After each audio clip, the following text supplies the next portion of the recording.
Welcome. Wow. Thank you for coming. My name is Vivian Dodge, and I have the honor of being the executive director for Talbot Hospice.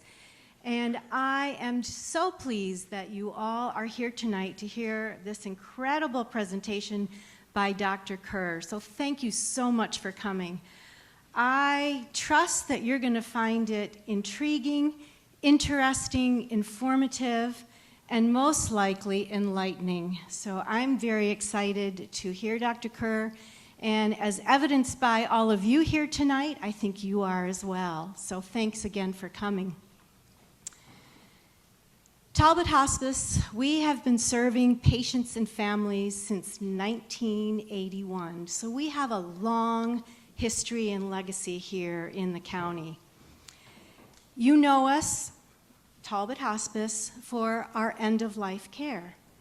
And transitions to that final chapter of life are sacred and unique for each and every person and each and every family that comes across our doorstep, or we come across your doorstep. It is truly an honor and a privilege to care for families, patients, neighbors, friends, your loved ones. It truly is. And my staff and my volunteers truly make a difference, as some of you probably are already aware. But Talbot Hospice is more than end-of-life care. We offer so many programs and services to the community at large, because we feel, as part of our mission, that we need to meet the changing needs of this community. So some of the programs that we offer are our Pathways program. It is a non-medical supportive program by our volunteers, free of charge. We have an incredible bereavement program where we're serving and counseling and helping people through their grief, through individual counseling, groups. We're engaged in the school system, and we have some really creative services and programs in our bereavement.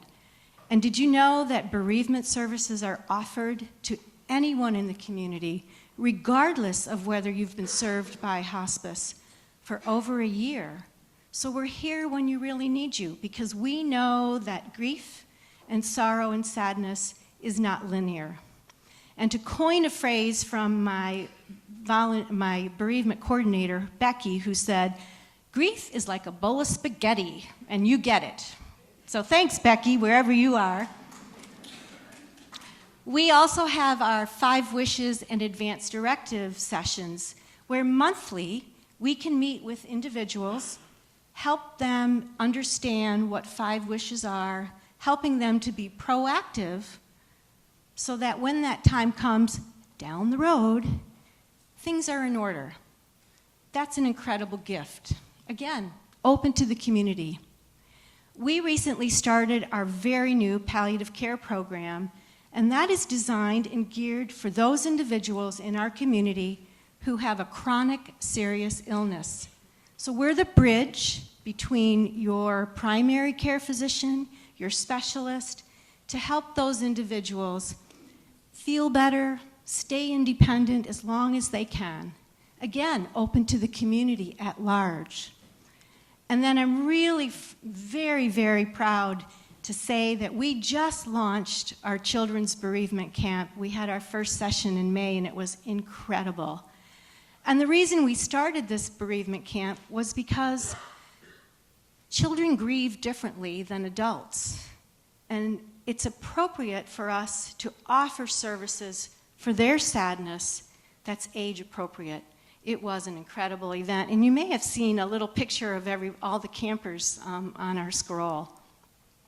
So as you can see, Talbot Hospice is really more than just end of life, because we do things with you, our community, in mind. So we're here for you. I do want to say special thanks to our sponsors, Avon Dixon Insurance, thank you, thank you. Shore United Bank, What's Up Media, James Real Estate Services, Fellows, Helfenbein and Newman Funeral Home, M&T Bank, and Candlelight Cove Assisted Living. So thank you so much for your support. Yay!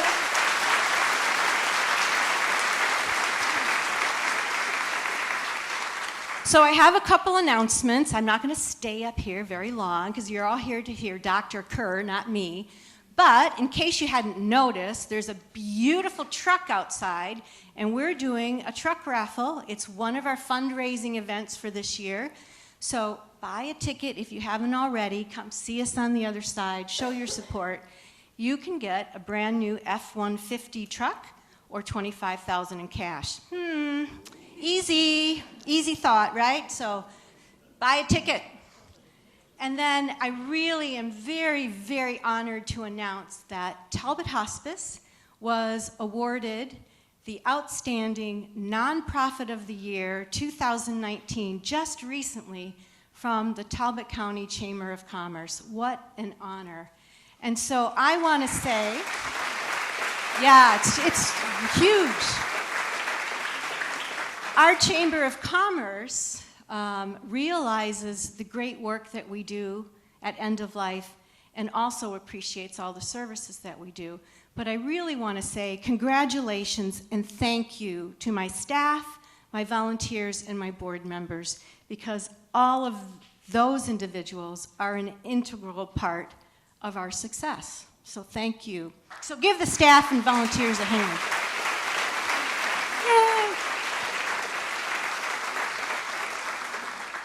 So this program will be recorded, so I'm just going to remind everyone, if you would kindly silence your cell phone and have them go on vacation for about an hour, that'd be great. So tonight we're very honored to have Dr. Kerr here. I think we're all going to enjoy it. But before he comes up to talk, I just want to remind you that we do have a short and brief question and answer session afterwards. But right now I have the honor and distinction of introducing to you Dr. Mary DeShields, who is our Hospice Medical Director. Mary? You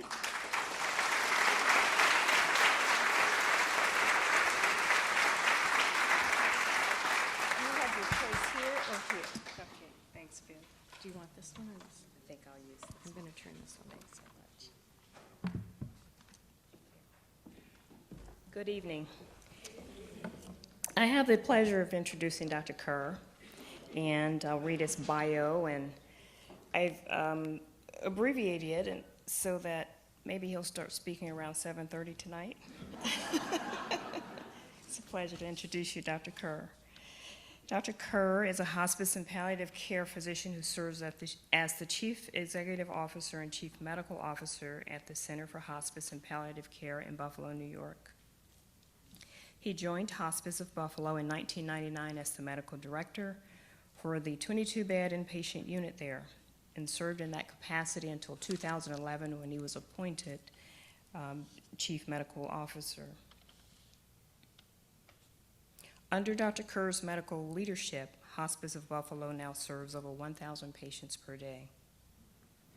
He is from a long line of physicians born and raised in Toronto, Canada. He has a degree in psychology, a doctorate of medicine, PhD in neurobiology, and completed a residency in internal medicine at the University of Rochester. He's received numerous awards throughout training and was recognized for his clinical performance, as well as his success as an educator and scientist. I'm on page 10 now.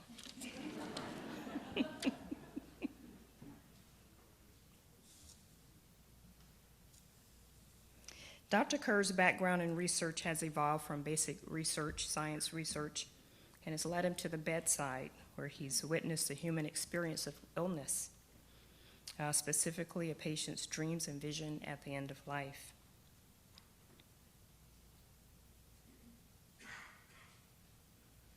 His work is the subject of his TED Buffalo Talk, which has been viewed over 1 million times. I saw that on YouTube. Very, very interesting. I Would recommend everyone look at that. It has been the subject of reports on the BBC, the New York Times, the Atlantic Monthly, Scientific American Mind, the Huffington Post, and Psychology Today. His work is the subject of a documentary film in development. His work has been cited and gathered international attention in countries overseas. It is my distinct pleasure to introduce to you tonight Dr. Christopher Kerr. We look forward to his talk. Thank you for coming.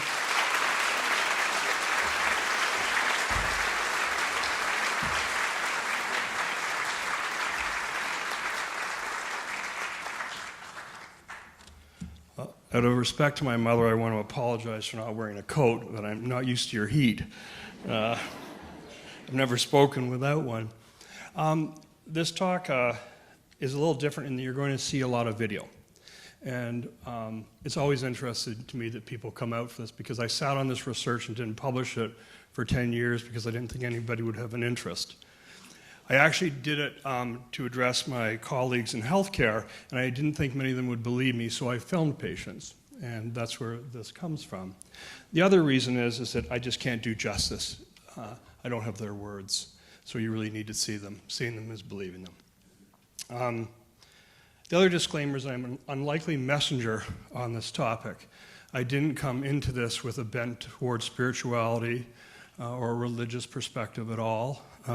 In fact, I was pretty much a death-averse physician. I actually petitioned to get out of hospice rotation as a resident. Now you're wondering why you're listening to me. And then what happened, I was actually a cardiology fellow and was moonlighting at hospice. And I started to recognize that my training wasn't serving my patients very well, and there are other aspects of dying that were non-physical that my colleagues in nursing and social work and pastoral care seem to have an understanding of. So that's where this begins. Do I have the first slide?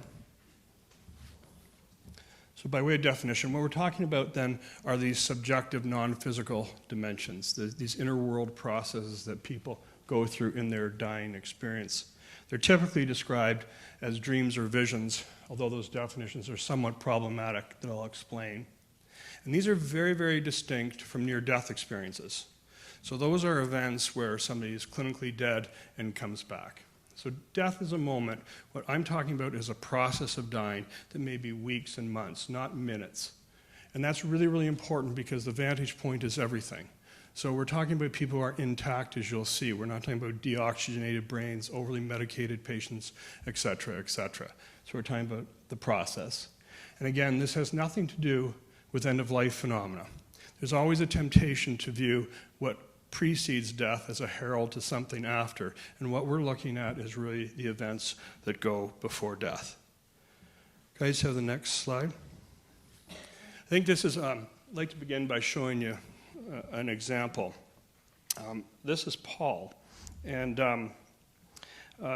it's interesting because you'll notice that his descriptions are rich, vivid, meaningful. There's very little said, but an enormous amount is felt. And Paul's kind of prototypical in that he covers some important themes that we've found.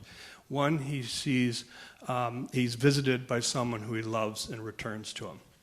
The other is this notion of travel or preparing to go, which is very, very common. And finally, if you've had some event in your life that got you proximate to your own death, like war, it's not uncommon to return. So you want to press play?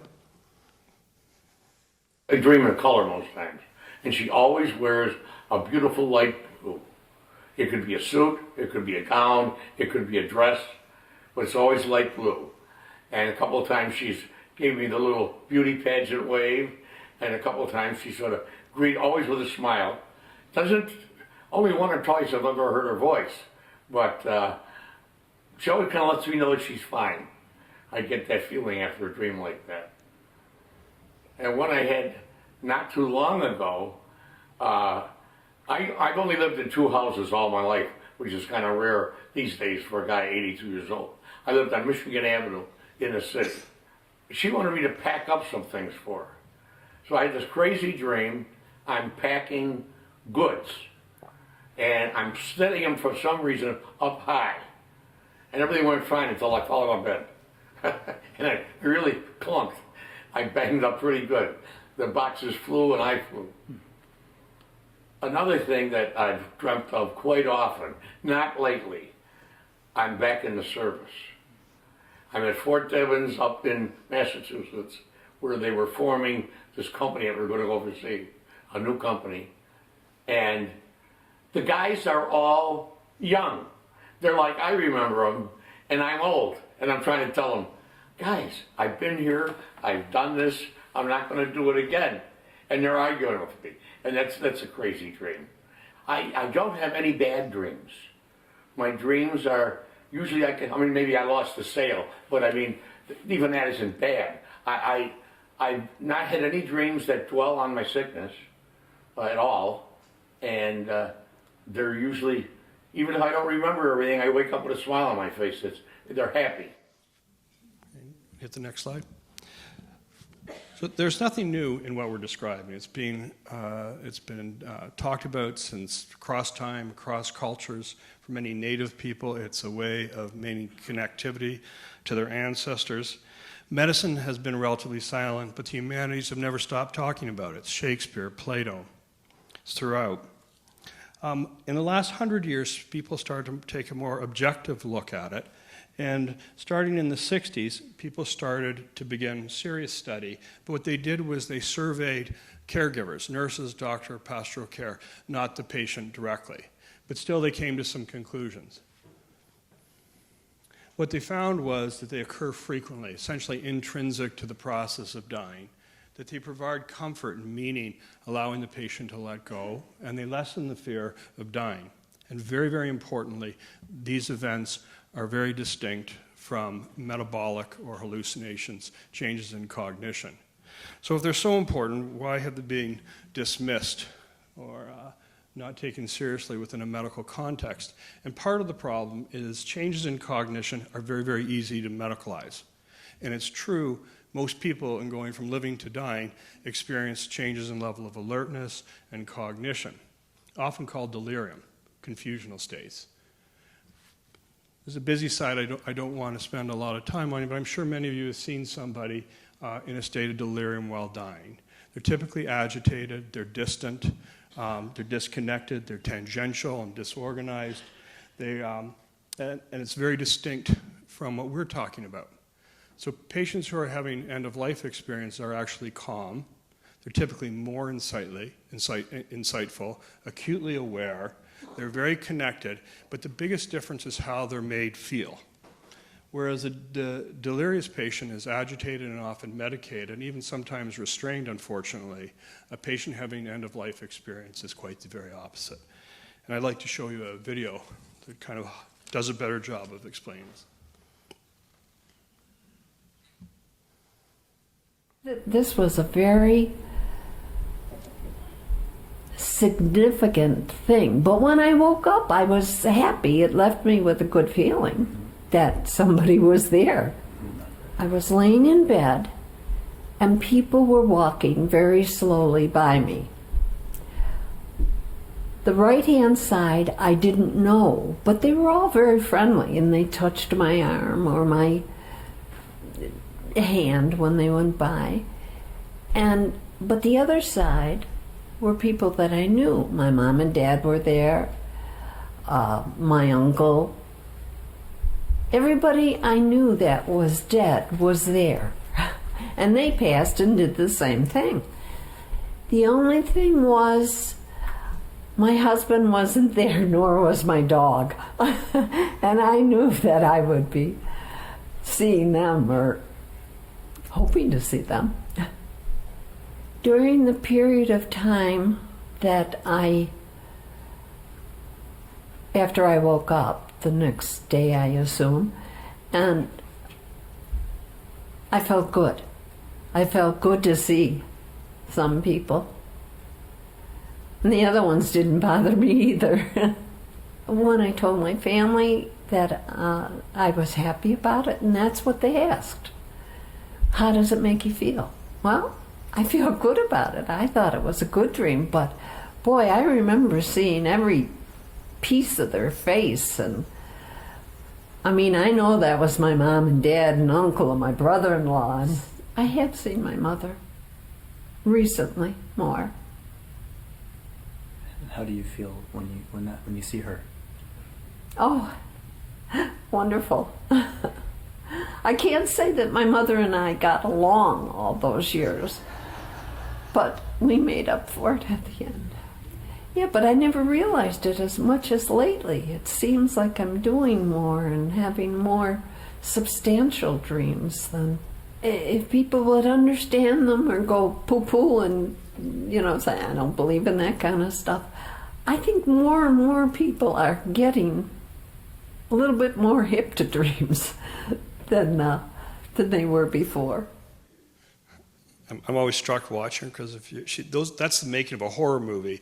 The dead coming by and touching you, and she's just full of life and smiles.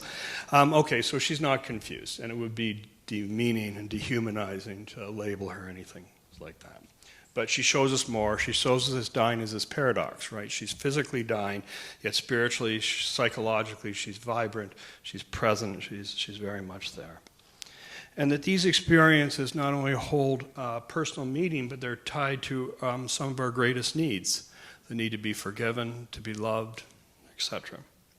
They also represent connectivity between and across lives, both living and dead. So again, they're obviously therapeutic. Why aren't they considered important? And I think part of the problem is it has never been explained in a caregiving framework. No one had ever asked actually patients directly, which if you think about it, if you make an analogy to depression or anxiety, you wouldn't ask the person watching them how it's like. You'd ask them. And nobody had ever attempted to quantify. And again, medicine's very uncomfortable with questions of the mind as opposed to the brain, so this needed some rigor to give it some legitimacy.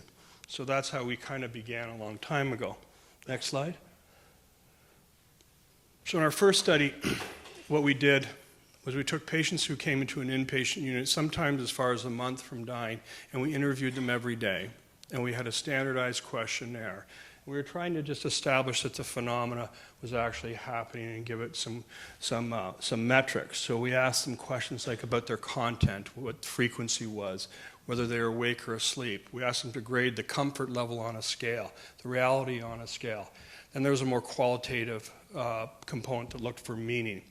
The longitudinal aspect was important, and this is a big part of why we get such high instances, because these things come and go. So when you ask becomes very, very important. Next slide. And what we found was, nearly 90% reported having at least one event. And the most common things you heard was, no, these are different than normal dreams. When we asked them to scale it on a 0 to 10 on how real it seemed, the number's 10. It's vivid. In fact, half the people said they weren't asleep, which is really interesting. It's not like you walk in the room and they're pointing somewhere.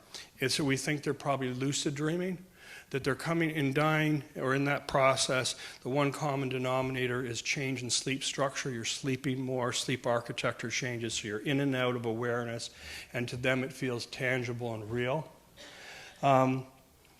When it came to theme, the most common theme, the number's actually higher, is deceased friends and relatives.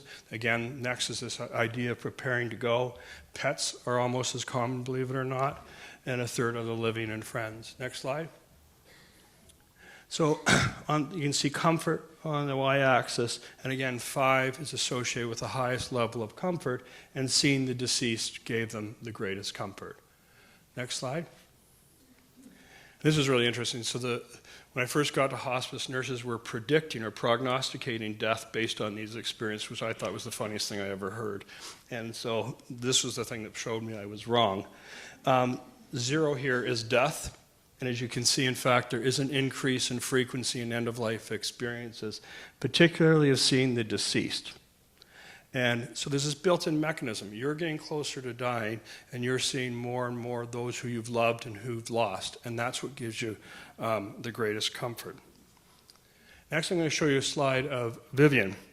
A couple of things. Again, this vividness. Ordinary becomes extraordinary for her. Time and distance vanish. Again, this connectivity to those she loves. and mostly her fear of death diminishes. And one thing, the more I give this talk, the more I see it as reframing how we might want to view dying, because we see the grim physicality and we experience loss. But look at her, and this is Florence. Tell us about the dreams. It's very hard to pinpoint because they were so real. And all these years, my husband's been dead and my daughter. Okay, and when did your daughter pass? 7 years Okay, at the age of 37? Mm-hmm. Okay. And your husband died? 61. 61, okay. I have seen them, not their face, not their clothes, but I knew it was them. But there was nothing really remarkable to define that was Dick or John. But the other night, I fell right into a sleep.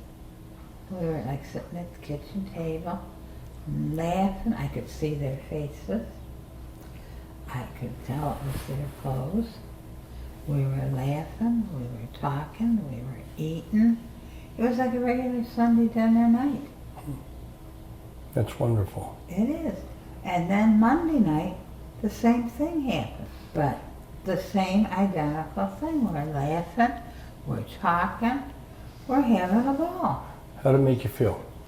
I woke up and I went, was that real? And I thought, that was real. That was really real. I don't remember what we talked about, but I know that it was stuff that we would talk about in ordinary circumstances, like my brother's job, my job, how John was doing in school, stuff that, Life. life. How real did the dream seem? Oh, absolutely, it was real. We were sitting there as much as we were sitting here. Okay. Have you ever had a dream that was that vivid? No. No. That was the most vivid dream. It made me feel like that whole 12 years had never existed. 12 years, that's interesting. 12 years since he's been gone. Okay. Because it was so real that he was there in the present. And 7 years since my daughter was gone. It was like we were always together, never separated. Yeah. Does it make you think you're going to see them? Mm-hmm. Okay. If I quit swearing. If you what? Quit swearing. Oh, you're worried you're going to end up in the wrong place. I have a feeling you're okay. It's interesting that you can be in a dying process and at the same time feeling very much alive, right? And that made you feel alive. Okay. Oh, it's wonderful. For those of you who didn't hear her, she's worried she's going to the wrong place because she swears too much. She died actually not long after that, I think about a week. I really like the next slide. Just don't press play yet. This is Horace, and he can't find language for what he's trying to experience. It feels, as you watch him, that this is truly something transformative for him and very much tied to need. He certainly isn't fearful of death. He's actually almost wanting to go there, and he somehow has gained insight. And it's this idea that these experiences aren't denying death, but they're almost transcending it. So if you just want to, he's hard to hear, but I hope you make him out. My wife all of a sudden appeared and went beside her. And it seemed like, I want to say running, but we weren't running. It was just a good time. I don't know. But everything had left you, there was no problems. No, everything was happiness. It was like you wish the world was understanding and clear and Well, she was always beautiful to me. But she was even prettier. She was.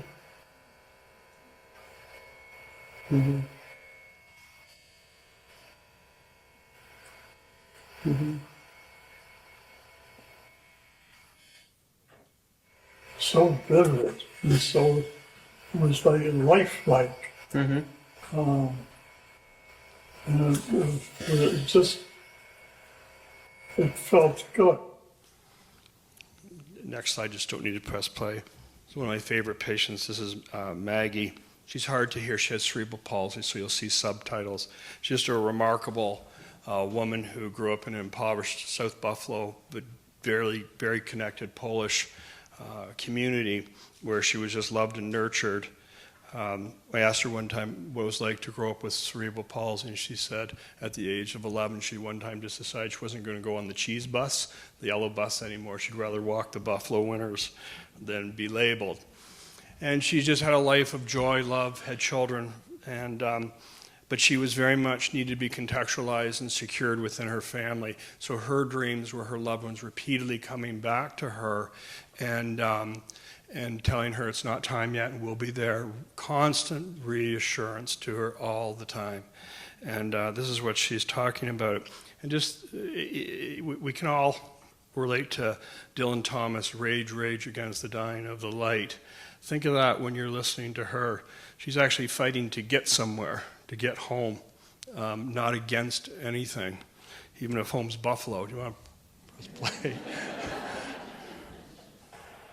I was laying down in bed, my sister came to me. My sister, when I died, she came by me in bed and I said, stay with me, don't leave me.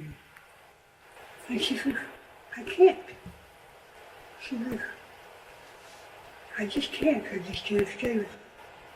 And I said, yeah, you gotta stay with me. I'm alone, stay with me. She said, I can't. And then she said, so we'll be together.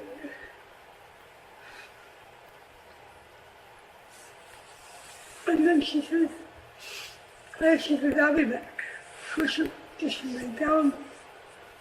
I said, I want to stay with you. People believe me when I say this stuff. Do you believe me? Yes. Next slide. So that kind of summed up our first series of studies. And to date, actually, we probably have 1,500 recorded patient events. I'm not going to spend a lot of time on the next series, but basically, well, the first series proved what we already knew, just for other people to prove that what we knew, which is this occurred and they were meaningful and comforting. Next, we wanted to get kind of beyond the affective feelings of this and really understand, is there something deeper happening? This notion of post-traumatic growth. In an adverse or traumatizing experience like dying, is there capacity to learn, to find meaning, to adjust and adapt? And what we did was we compared patients who were having these experiences versus those who weren't, and we actually used an inventory for post-traumatic growth. And again, not a lot of time, but it actually was remarkable. They showed, these folks who were having these experiences showed significant post-traumatic growth, particularly in the domains of spirituality and personal meaning. Next slide. Just don't press play yet. So one of the things, this is hard to watch, and I apologize, but it's important. People die as they live, and it's not all comfort and rainbows. There's distress, and there's hardship. When we first did the original studies, we just measured comfort, and it was really kind of naive because discomfort is not necessarily associated with not having value, meaning, and a path forward. And that's what Dwayne's going to show us. This is taken out of the documentary, so most of the commentary is already there, so I'll just let it play. Oh, actually, I'm not sure of. So just very quickly, he had spent more of his life in prison than out, and he's in our inpatient unit with head and neck cancer. I had a lot of good dreams that I was mad that I got woke up from, and I tried to hurry up and get back to sleep so I can get back into it. and I couldn't, because it was a good one. What were you dreaming about in those ones? Oh, you don't want to know about that one. You don't want to know about them. So, Dwayne was in his mid-40s, and he had head and neck cancer, and he was African-American gentleman that had a life that's hard to describe.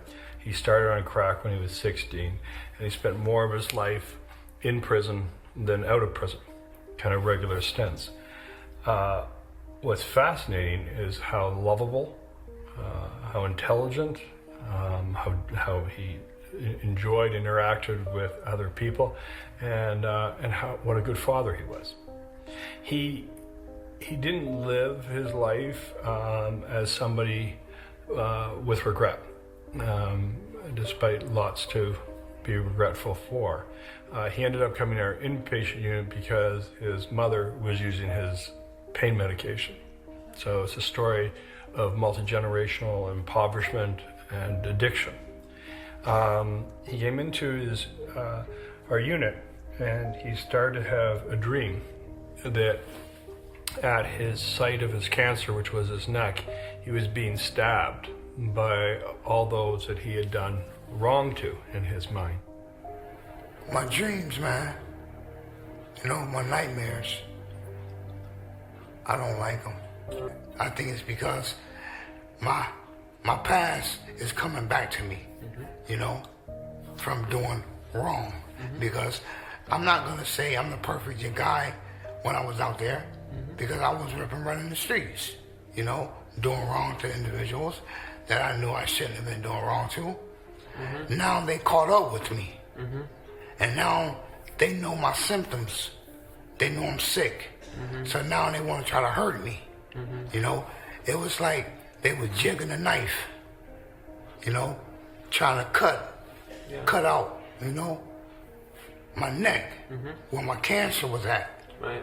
Stop trying to fight, I'm sorry, trying to fight this guy off from hurting him. That's scary. It's scary to me. So he woke up and pretty transformed, with a powerful need to reach out to his family, and really for the first time to say, I'm sorry. I'm not a bad individual, man. Well, I done crossed a lot of people in my life, and I need help. I don't want to live my life being out in society walking, have to look over my back, man. I just want people to forgive me. And please know that I was sick at the time when I was doing certain things that was hurting them and their families. That's all I want. I don't want them to look at me as a bad individual, because I'm not. I need help. And he asked specifically to see his one daughter, Brittany, who happened to be in prison at the time, and we advocated to get her released on the grounds her father was dying. In the midst of me taking my plea, the judge, they let me out. They petitioned to let me out on an ankle bracelet. And at that time, I hadn't known who got me out. I thought it was my attorney, and comes to find out it wasn't even my attorney. It was Chris. And they had the most beautiful reunion in the middle of the hallway. I had went and I came through the front door, and when I turned the corner, he was just walking with his walker, and I said, "Hey, old man." And it was I guess he heard my voice, and he just froze and stuck, and he lifted his head up, and he moved that walker, and he snatched away from her, and he just started walking towards me all fast, and we just stood there for, I want to say 3-4 minutes, and we just cried, and he just kept saying how sorry he was, and he didn't mean it, and I just told him, don't worry about it, I'm home, I don't even care about Dad. That was the longest I actually really ever hugged my dad, ever in life. I've hugged my dad all the time, but standing there hugging him for that long, and my family always, oh, you just worship him Hello, yeah, that's my dad. It's an example of these end-of-life dreams are not necessarily, you wouldn't call them comforting. In our naivety, we in our original studies had patients check them off as either comforting or discomforting. When the fact is there's grays in between and it's life. And the mistake is making a judgment and assuming that discomforting means that they don't have value. When in fact his discomforting dream could not have had any more value for him. It brought him really his own reckoning with himself and what his life was, and really, I think, reach for his better self. How you dream or end-of-life process is really indicative of how you lived. So how, given his life, could he not have some sort of reckoning with a past that was tortured at times? But he came out the other side a better person. Next slide. Don't press play yet. So I have several pediatric patients will share. The difference in this population, well, there's a lot of differences, including not having a concept for their own mortality or life, or separation of self from parent. But the other thing is they often haven't known people who have died, but they have known animals.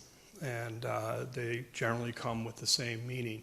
So this is Jessica, and I think this is spliced in a way where she's talking about that and those messages she's receiving from a pet. But then she talks about visitation from a mother figure, which was her mother's friend who had passed.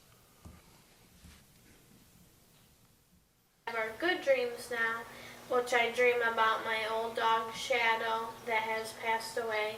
And I see him, and he's in a good place, and he's running, he's having fun. But then again, he runs away, and I never see him again. I feel like it's his meaning of saying goodbye. I have a feeling to have him say it's okay, that I'm in a safe place and I'm in heaven. He comes with a meaning for you, and yeah, that meaning is. We were close.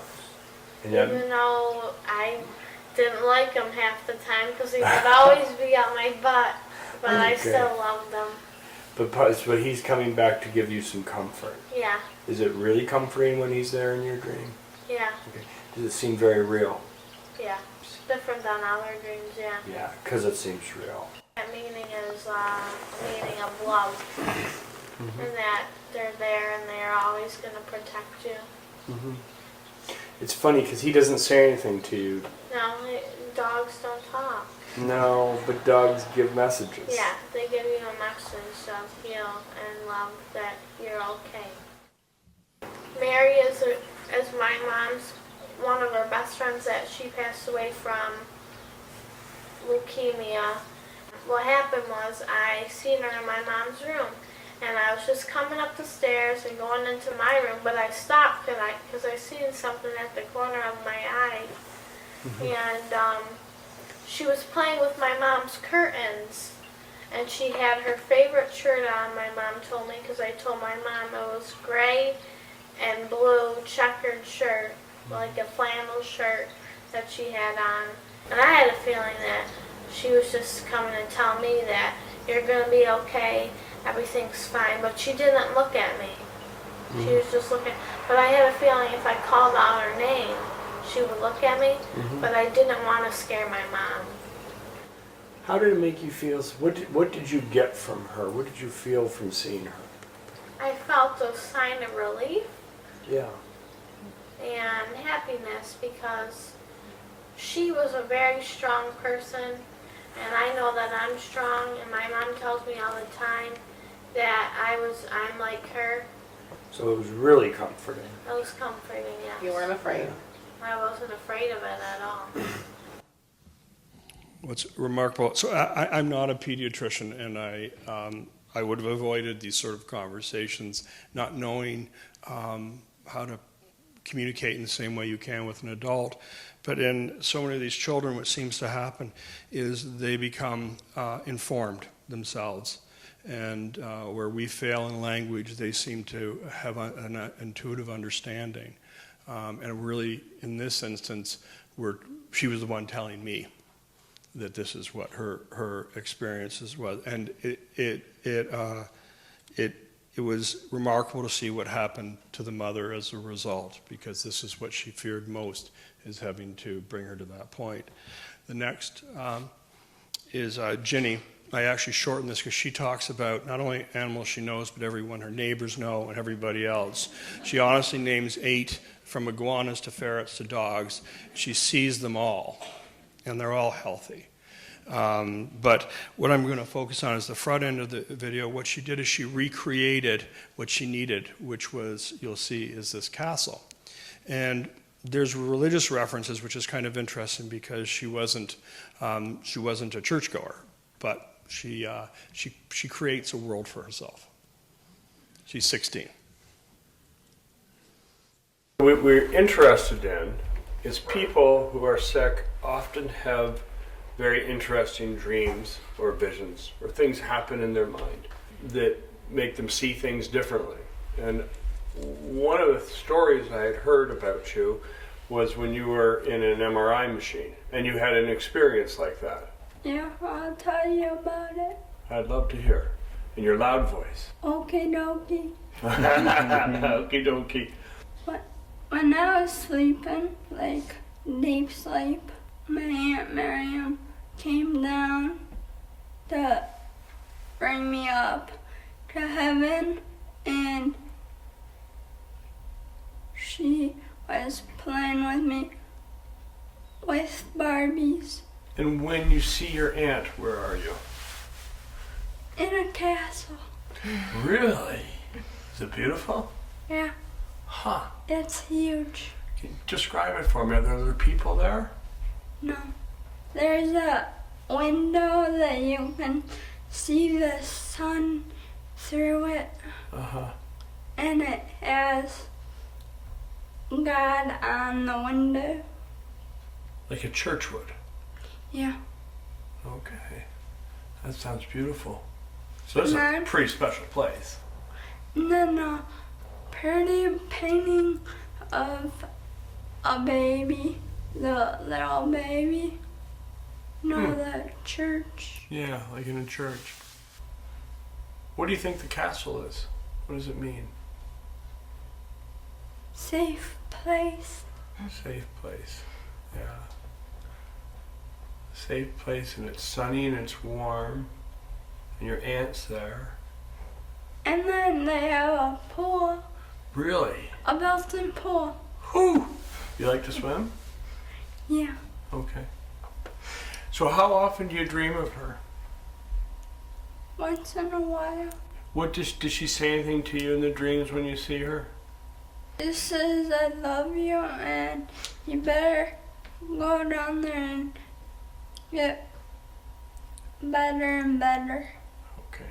Does she ever say anything else? That everybody's watching over me. Yeah. That I'm okay. She says, go down there and fight your butt off. Good for her. You okay over there? Yeah, I'm sorry. So when you stick, you're looking after him. That's kind of funny. You nailed it. And you got the world's best smile. Is there anything else we should know about you? That I'm beautiful. You are beautiful. That you got licked too. And yeah. And you're the toughest kid I've ever met. And you're a tough kid.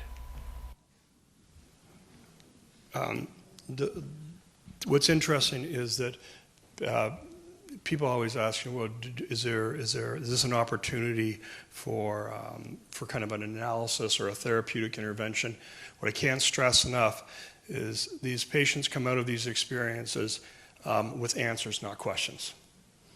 They're not looking for metaphorical analysis or associations or a deeper dive.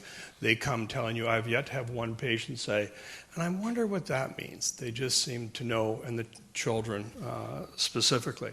Next slide. This is a paper that we've just got accepted. We've actually doubled this, more than tripled this number. We probably have about 800 bereaved families. So the question is, obviously therapeutic for the patient. What's the value to those they love and are leaving? And it's enormous. And it completely reframes the dying experience and the grief process. The best example is a couple who have been partners for 60 years. They lost a child, and the husband is looking at his life's partner. She's holding that child. That completely reframes the experience. Just want to hit the next slide. And you know, we've actually used grief scales, so this is measurable. So basically, the way the patient goes is the way the family goes. So if the patient's comforted, so are the bereaved, in terms of acceptance of the reality of loss, ability to actually grieve. Again, that's actually measurable, ability to adjust. You know, I had a fascinating one that Netflix did, just finished a series with us. And one of the interesting patients that we had gathered the family, it was the daughter talking about her father, who was an Italian immigrant, and he was blue collar. He came home. He wasn't very expressive. He wasn't described as tender, and in his dying months, he would refer back to his native language, and he would talk with his mother and his grandmother, and of course, he was tender and loving and expressive, and she got to see another person. We hear that a lot, that this is a side of the parent that they didn't know, obviously, before they were born as well. So it's remarkable. Next slide. One of the things we've wrestled with is that there's very few references to religious icons or symbols, and how do you make sense of that? And I don't have the slide, but I think the best interpretation is offered by a Harvard Divinity trained chaplain named Terry Egan. And she actually wrote a great piece about what do people talk about when they're dying. And what they talk about is love and family and forgiveness. And the argument is that's the first classroom of the tenets of faith, of love and religion. And it's really true. We just don't, those are the common denominators of what we see. The exception is what you're going to see here. So this is Ginny again, and that's her mom, Michelle. And this is really interesting. So again, Ginny wasn't baptized. She wasn't raised formally in the church. And she had a baby monitor in her room, and she would regularly call out to her mother, as you'll hear described. And I believe on a Monday she was calling out, and well, I'll let her tell you. I'll shut up. But this is me filming the next day on the Tuesday. Before she went to sleep yesterday, I heard her voice in the bedroom over my baby monitor, and I thought maybe she was calling me, so I asked her, what did you say? And she said nothing, and then I heard her voice again, and I thought, what the heck, who was she talking to? So I went in there, and she said she was talking to God, and that he was a very old man, a very good-looking, cute man, and that he was going to make her all better, and that she was going to go live up in the castle with my Aunt Marion, who she had been talking to as well. Is that the first time that you know that she's talked about talking to God? Yeah, I think so. I don't remember ever actually talking to God, so she's talked to my aunt, but I don't think I've ever heard her She's say. talked to your aunt a lot. Yeah. How old was she when her aunt died? It was in 2011, so she was 11. Boy, she sure left an impression with her. Yeah. Interesting how helpful it's been. Yeah. Right? That lets her know she's loved and okay. Yeah. She sees her healthy. Yes. Which is really important. Sometimes I think it's real. For real? Are you really talking to God? I don't know. I'm trying. So Plus, as she says, she's never been to Sunday school or religious education. So it's weird that oh, that's interesting. Yeah. Yeah. So it's not been a big thing? No. Religion? My religious beliefs are God's everywhere. If I need to talk to him, I can sit here or I can sit there. I don't have to go to a church to do it. So But there we've hasn't never been a done lot church. of talk to her about this. No. Well, We definitely transitioned from being very antsy, edgy, constantly calling my name for the past 2 years, every 15 minutes. Mom, hey mom, hey mom, hey mom, to I haven't heard my name. when you think about it, there's no language for this for a child from us. Right. But something's telling her in some fashion That it's okay. that she's okay. Well, I did let her know that mommy will be in that castle someday when it's my time. And I think that might have eased her thoughts a little bit. And I also let her know that daddy will be there too someday. So, after the conversation with God and after my talk with her, she's been. You couldn't have done this any better, you know. It's her job. Yeah, it is. It's my job. I'm her mom. So she went from being distressed then to talking to God on Monday. That's a Tuesday, and she died on a Saturday. Next slide. So just some final thoughts. I wanted to leave good time for questions. I think I'm doing okay on time. These are obviously deeply meaningful. You know, I think the one thing you begin to take away from it is that most people have some kind of injury or loss, and there's this being made whole at the end. Again, forgiveness is a very, very common theme. Life tends to get edited. It's not uncommon for somebody to have been nurtured properly by one parent, and that's the parent who's there, and the other one isn't. I've had people who have had three husbands. They love the second one, and that's who shows up. I've had no, seriously, I had a gentleman who had lost his arm as a boy, blue-collar family, 7 kids, never knew how he was going to be able to be and independent or whatever. And, in his dream, the 2 boys who teased him didn't show up, the other 5 are there, and all his coworkers come by and tell him what a good worker he was. It's that kind of thing again and again and again. These people aren't confused. We screen for confusion. We look at medication. These are people who are driving sometimes. So again, it's this idea of this long process. And it's really, dying from a physical standpoint is actually pretty anticlimactic.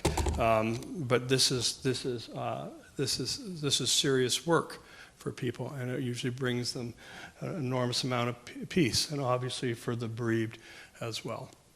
I think I'll leave it there for questions. Thank you.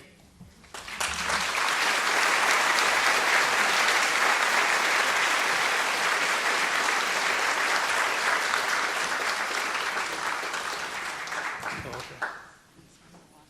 Sure. You're walking around or what? Okay. Does anybody have any questions? Hi. I have 2 questions. Okay. One simple one. What is the Netflix series that called that you did? Oh, they don't have a title. It's something on dying, and there's 6 parts. And it's not until the fall of 2020. Okay.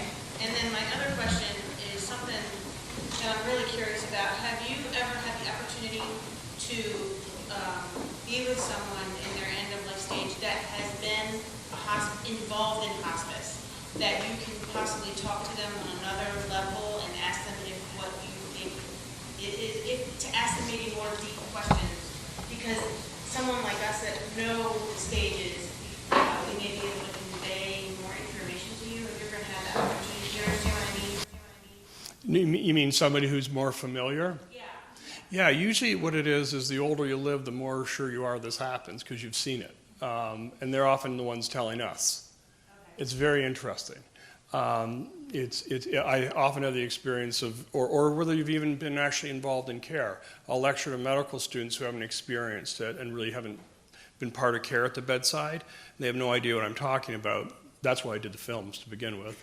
And then you go talk to nurses who've all actually been there providing care, and they're all shaking their heads yes. So yeah, the audience, who you're speaking to matters enormously. Yes? Did you find that many of your patients, if I can use that term, were there many that very rarely dreamt during the night, and then all of a sudden as their illness progressed perhaps? Yeah, I'm sorry I didn't say that. So among the most common things we hear are, you don't understand, I never remember my dreams, or I don't dream. Or, you don't understand, this was different. People are emphatic that this is distinctive from what they've had. And, they just say, and we just like Florence said, no, this was like it happened. And they mimic touching. They mimic something tactile, like they can almost palpate. And did you find that their dreams were significantly different from the patients who dreamt all the time? Yeah, so what we did is we went as far as 2 years upstream. I didn't show those studies. And the content completely changes. So it goes from life concerns, where's my keys, what's on the stove, got to get kids ready to school or whatever, to it gets to much more, the realism changes, who's in them changes, the content shifts, there's meaning, and interesting, there's less spoken, so they're not coming back and reporting a dialogue, they're reporting a feeling. Yeah, good question. Yes? I don't work in a hospice, but I am a psychologist, and so I can think of I'm curious about lucid dreaming. I worked with someone who was dying and had decided not to do any treatment, and I met with this person for about a year, and then toward the end of that year, the person would come in and sort of say that they were aware that it was getting closer to that time. They would drive to where I was, probably like a 30 or 40 minute drive, totally with it. And he said, but I want to tell you about my dreams. I have to tell you these dreams. And the dreams were not of people that the person knew from life. It was this lucid dream where he had the dream. It was about a whole other life with another person, children. This person didn't have children in life. All this other stuff. And he would come out of the dream and say, well, I'd like this to happen. And then he'd fall back to sleep, and then it would happen in the dream. And he would come out again, and he would decide on something else. And this happened over the course of many weeks. Oh, interesting. Like a whole life. Yeah. And I wonder if you've ever come across something like I that. did have somebody, I have a lot of video of her who kind of did the same thing. She almost reconstructed her path. But it was based in reality. She had lost her mother when she was young, and so she had questions about that, but not in the same way you're describing. It's the one area I'm actually collaborating with somebody who, my knowledge of actual dream work and that sort of thing is almost zero. So I'm trying to understand more. Thank you. Yes? Do you have any data on patients who are in denial that they're dying? Yeah, we have a lot of data on people who one would assume wouldn't know they were dying, and who still have pretty profound experiences. And it's actually a chapter in the book. And one of them was a woman in her 30s who had Down syndrome. And as part of her ovarian cancer, she developed significant accumulation of fluid in her belly. And she was very maternal. And she always carried dolls. And so this became her pregnancy. And the pain became the baby kicking. Just this idea that you being cognitively distinct does not mean you don't have an emotional self. So that's very, we've seen it with Alzheimer's patients who almost emotionally recontextualize themselves to an earlier time. It's hard to explain. We've had a couple of people who have absolutely denied and ask themselves what it meant. But a couple of great ones where they actually said they preferred what they were doing in their dream. And it's so obvious that they're dying, but they don't make the association. And we work really hard not to force that. They seem to be more informed by what they experience when their eyes are closed and with listening to me when their eyes are open. So, yeah. Yes. Yes, sir. Did you see any difference in frequency or nature of dreams in relation to an individual's educational attainment? We looked at that. We do all the demographics, not in terms of education and not in terms of religion. And the one rebuttal to that is what people claim as religion is necessarily their belief system. So I don't know what we're looking at. They'll say, I am Catholic, but are they practicing? So I don't know. I don't know the answer to that, but definitely not on education. Yes? What is your opinion on lucid dreams? They call them lucid dreams, but yet they seem to have visits from people that are deceased. Right. Right? Are they dreams, or are they actually having a visit? There's always one.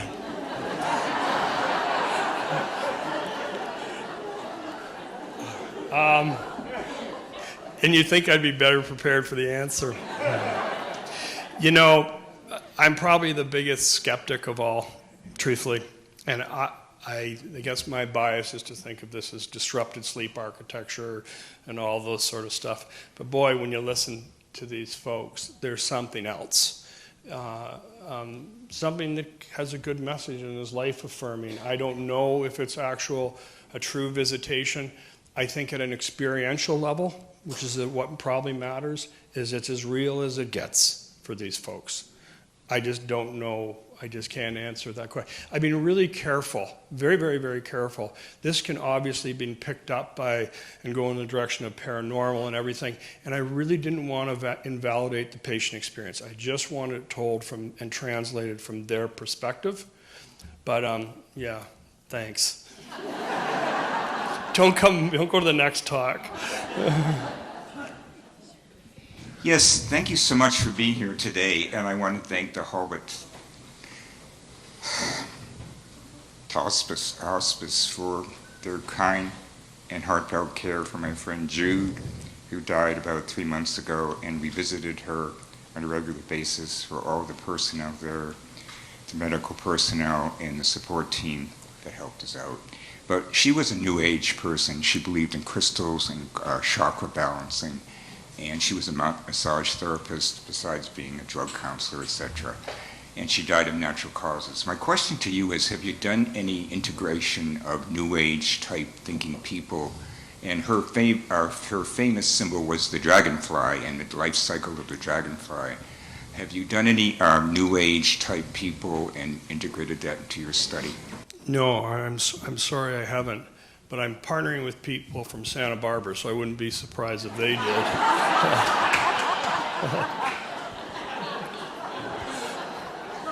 Yes? I had a question about one of your earlier slides, which was dealing with earlier research.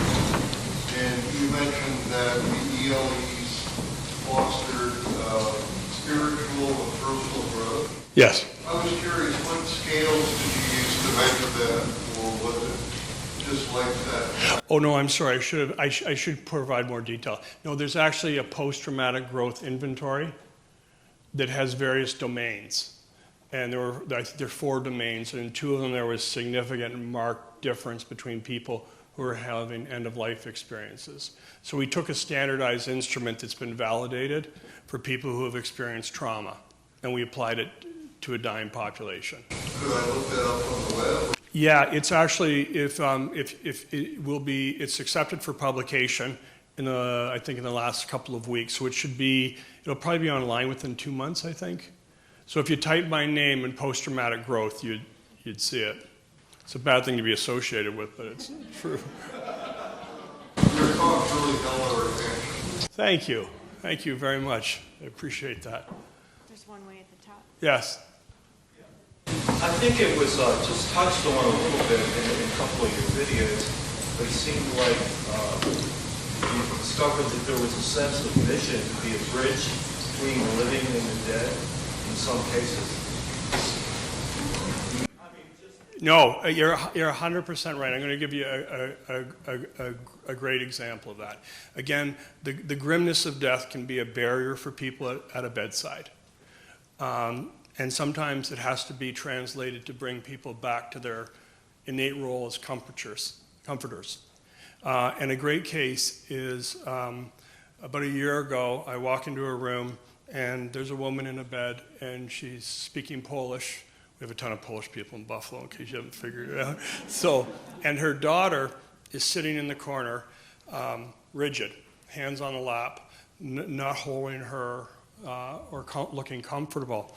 And she said, she's just talking.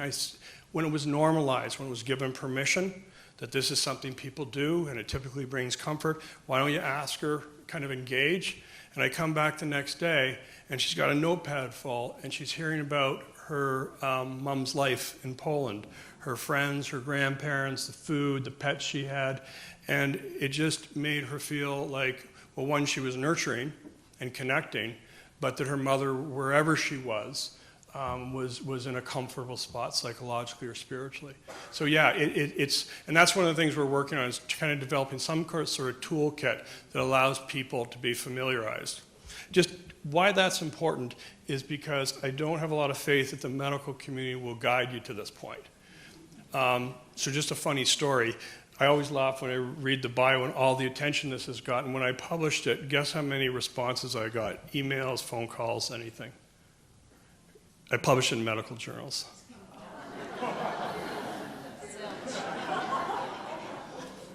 Yeah, and then when the New York Times called, I said, for what?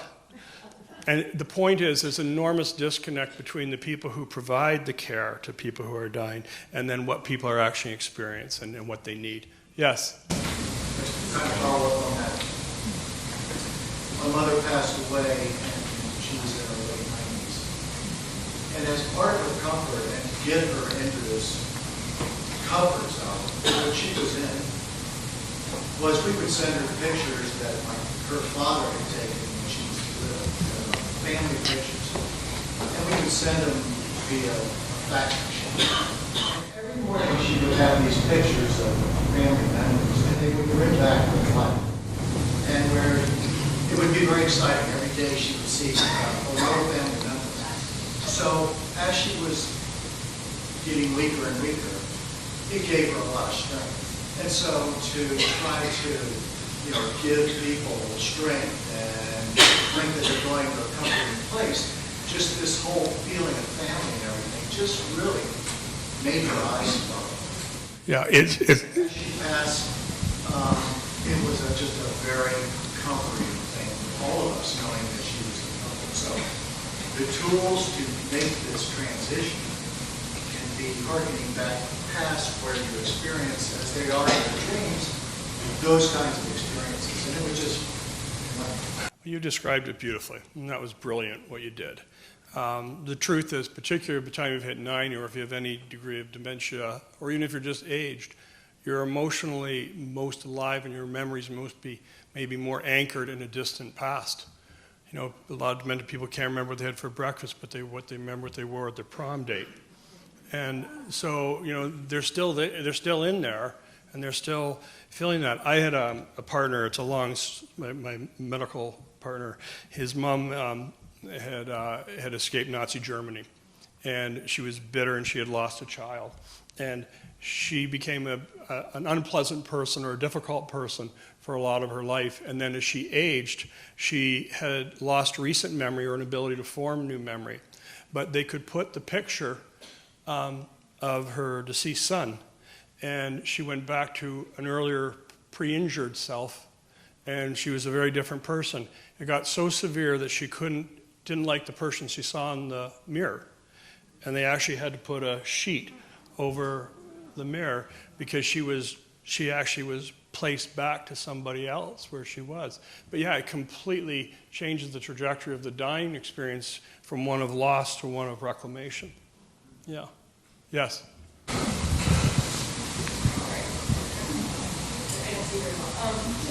I'm curious about this, if the concept, I'm sorry, I'm not really familiar with this area.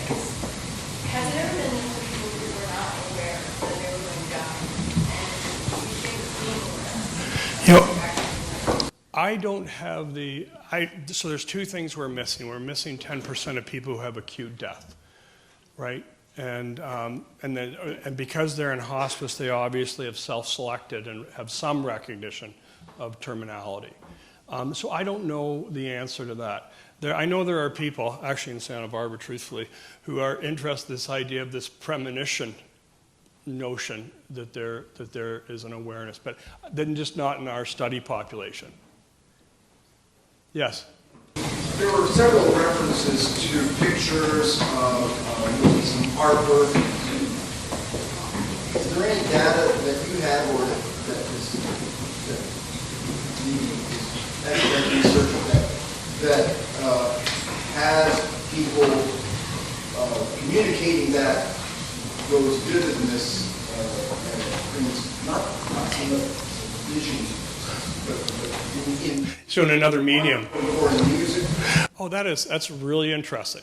I actually work with art therapists too. I think I'll take that back. I've never thought of that. In other words, oh, are you? Yeah, I work with 6 of them. And we have a really large expressive therapy program. It's such a great idea because there's a lot of people who language fails them in this, right? But they're emotional, there's still expression. It's a really good idea. Yeah, and with the kids, it'd be curious. Yeah, I'll take that back. That's a really interesting idea. So we have time for one more question. Okay. I'd like to make one point. Dr. Kerr, I am phenomenally impressed with this research. Thank you. And I want to thank you for bringing it to my attention. This is the first I've heard of your work, and I definitely would like to do more investigation of what you're doing. Thank you. I really appreciate that. Thank you very much. Thank you. Okay. You done? Good. Thank you very much, Dr. Kerr. Thank you.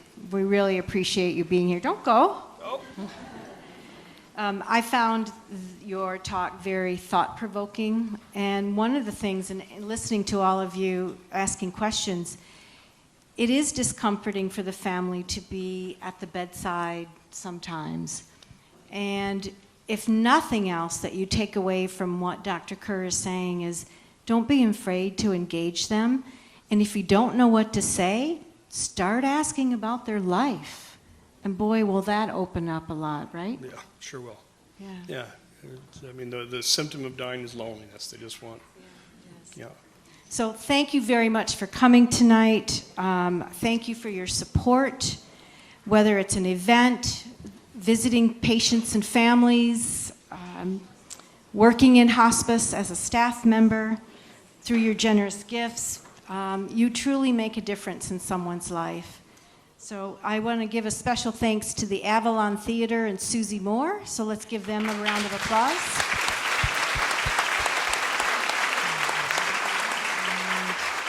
So stay tuned for Dr. Kerr's documentary, which will air in early 2020. 2020. So stay tuned. Thanks, everyone.